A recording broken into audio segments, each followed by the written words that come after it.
All right. Dispatch from the Safari Trek. It is a Tuesday, June 23rd at 12:10 a.m. and I am in Columbus, Nebraska, which was one of the first places I thought I would want to go when I started throwing darts at the map and looking at YouTube videos. So anyway, today was interesting. I left North Platte after having to make another repair to the RV, which I kind of thought I might have to when I replaced all the O2 sensors and gutted the catalytic converter in rural Idaho with, what was that guy's name? I'm sorry. Samuel from Idaho, where Napoleon Dynamite was filmed. So Samuel was wonderful, and he got me going, but I cleaned the mass airflow sensor thinking that it probably would be fine.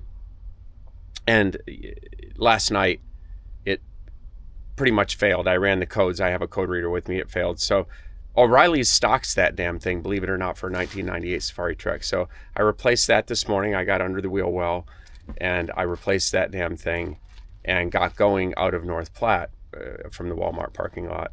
And I drove on my way to here. And instead of driving directly, I ended up on the other side of town. And when I hit navigation, it sent me on a country road going up and over, kind of arcing above 80, which is the interstate that runs east to west. And so it said it was going to be another 20 minutes from the standard route, which would be like 3 hours and 20 minutes. And then it was like closer to 4 hours. So I said, you know what the hell, I'll take it. Get off the interstate. Those interstates are windy too. So anyway, I headed up there and I'm cruising along. Everything's great. No more codes, no more this, no more that. It's not hot. It's like 75.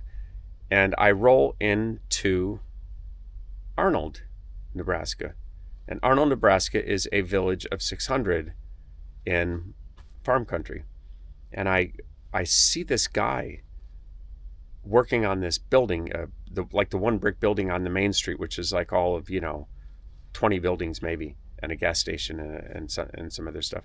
So anyway, I think, all right, that's interesting. I pull over to get gas, and I get some gas, and I park my car over. I park the RV over in a parking lot of a convenience store.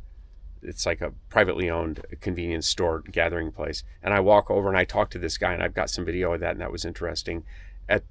After that, I'm walking back and I look down the one side street, and there's I think it's called the Arnold Register.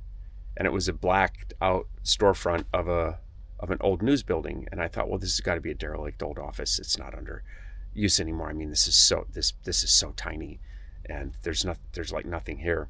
And I walk over and I look at it, and I look through the window, and there's some people in there. So I go to talk to them, and there's a guy about my age, maybe a little bit older, sitting by the front door. And then there's an older lady and a woman in her mid-30s sitting at these desks. And this is like still going on. And they gave me a couple of papers, and I feel bad that I left them. I ended up, having a conversation with them for a while. And I left the papers there, and I regret that. So I apologize for that. The Arnold Register, gracious editors and operating staff. So I talked to them for a while, and it was really interesting. And I asked them some of the questions I've been asking people. And one of them is when you discuss things with people, politics or whatever, and they have a differing opinion from you, do you ever change your mind, or do you think differently, or like, does it drop some pins that maybe later you reference, or think differently about something in the future? And the two older folks said it doesn't really happen.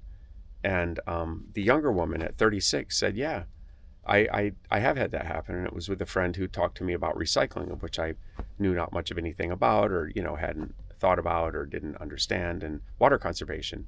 So that was super interesting. And additionally, I was told that when it comes to politics and disagreements, people agree to disagree. And I've heard this numerous times now. This is getting to be a pretty common answer to that. So I left there, and that was really amicable. And I walked down, and I go in to get a coffee at the convenience store, as you would call it, but it's really like a little county store. And there's a sitting area off to the left with big round tables that can hold like a bunch of people, and a couple other benches. And this is obviously some kind of a sitting area for the convenience store, cafe, whatever you want to call it. And there's this old guy sitting there with a ball cap, like farmer from Central Casting. And so I just plop myself down next to the guy and I start talking to him. He was pretty amicable and he was pretty funny. And I start asking him a few questions. Literally within 15 minutes, 5 guys had come in and sat down at the table. And they all knew each other. And so there's this kind of banter starting up between them, and they all know each other. And it was kind of almost like something out of like you could just start filming this and it would be a scene from a movie. Anyway, and I slowly worked my way into kind of building a little rapport with these guys and asking them questions and so on. And I posited the same question again.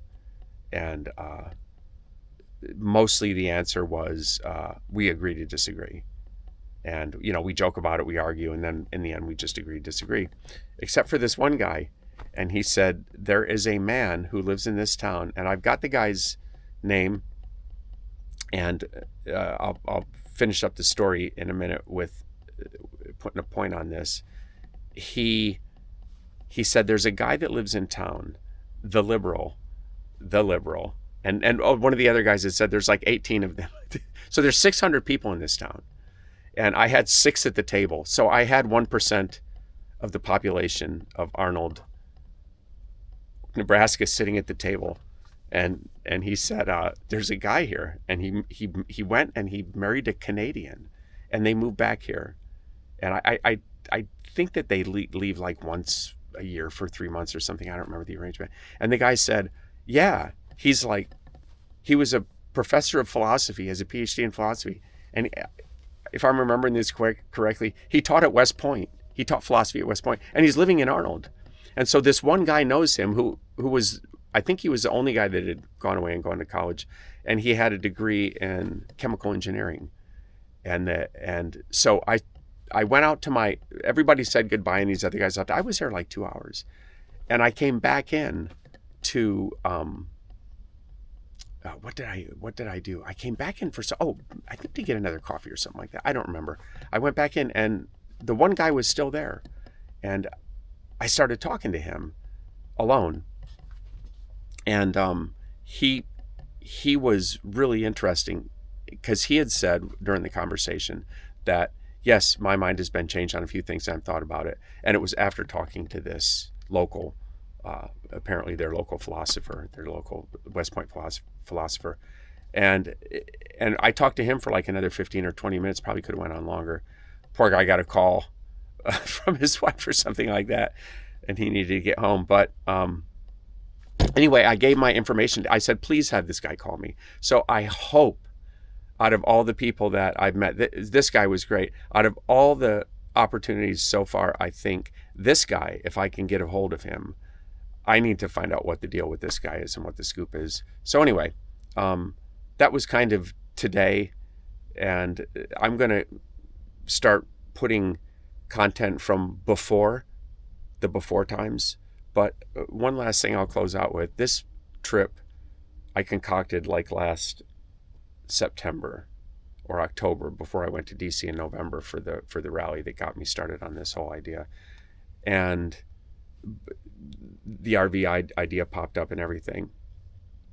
And so I thought it would be pretty quick. I thought I'd get an RV, I'd decorate, I'd do a couple repairs, and that pipe dream quickly descended into just consuming all my time. Not just with that, but like preparing, messaging back and forth, and what I think this needs to start out as, at least, or where I need to be to do this, and what I hope to achieve by it. And that has just changed drastically, talking about things that change you. And thank you, Ezra Klein. And I will say that so much went on the back burner, both with my house. I could have had my whole house done and other stuff by now. So much went on the back burner that I'm slowly becoming aware of it now that I'm on the actual trip of I can't believe it took this much of my time. But here's one good example to leave you with. So today I got this, last week I got this message when I was leaving, which I should have attended to. I put a storage container on my property last year, apparently last year today. I applied for a permit because you do that in Bend. Most people don't, but I did because I got caught building without a permit. And so I went to have this thing inspected when I moved it there, which is basically coming and seeing, oh, you've set this container here. It basically pay the county $900. And one thing led to another, and I won't go into that story, but I got a message last week that this permit was going to expire. And I'm like, oh, okay, I got to call these guys and ask for an extension till I get back because they're usually good about that. So I emailed a guy about an extension, and he told me an extension is not possible. And then like just last week, this was a couple of weeks ago, just last week, I got an email like 1 week ago today that said, hey, your permit's going to expire from the city from a different source. And you should apply for an extension if you're not going to have it done. And this other guy told me that you can't get an extension. And so I got this email here, correspondence from the city of Bend, final notice, permit application. I tried calling Thursday. I tried calling Friday. And what was Friday? Friday was Juneteenth, so they were closed. So I sent myself an email last night, like, call City of Bend. I texted myself. I saw that thing this morning, and I'm 2 hours ahead, and I'm like, oh, I'll call them later. Hours went by. I talked to those guys in the thing for hours. I got back out. I'm like, oh, shit, I need to call them. Forgot again. Went down the road another hour. Pulled over on the side of the road, called him, and of course it went to voicemail. And I went to voicemail, and of course the person didn't get a chance to call me back today. So this just came, final notice of permit application expiration. So my permit that I paid $900 for, that they just needed to come out and look at, is gone. And so if I want to get a permit for that storage container, I will have to apply again for $900. And guess what? Ain't happening. So City of Bend, you know where to come get me if you want to haul me in. That's enough for today for the first one. This is, how long is this? Way too long. 12 minutes and 40 seconds for that nonsense. But anyway, and Dash, let's just get a look at him. What's going on? Walmart parking lots. What's going on? He's got the whole thing to himself tonight. Oh, they're a thing. Oh, they're a thing. Yeah. Are they a thing? Are they? Well, tell us about it. Anyway, he's been a faithful traveler. He's been just wonderful. And anyway, I'm going to get better about this. I'm going to start putting some stuff out. I'm going to set up in Columbus tomorrow for the second time. The first time being Laramie, Wyoming, which was just fantastic in my opinion. And it's supposed to pour here tomorrow, but I don't know in Nebraska if that just means it's just going to rain a little bit and off and on, or if a fucking tornado is going to drop out of the sky. But I don't think that's the case, but I have no experience in this place. So anyway, enough of that. And I did listen to some Matthew McConaughey today for inspiration while I was in the wheel well changing the mass air filter, and it really helped. He is a great guy to listen to when you want to pull your head out of your ass and have a little inspiration, especially if you're alone. So, all right. Thank you for listening.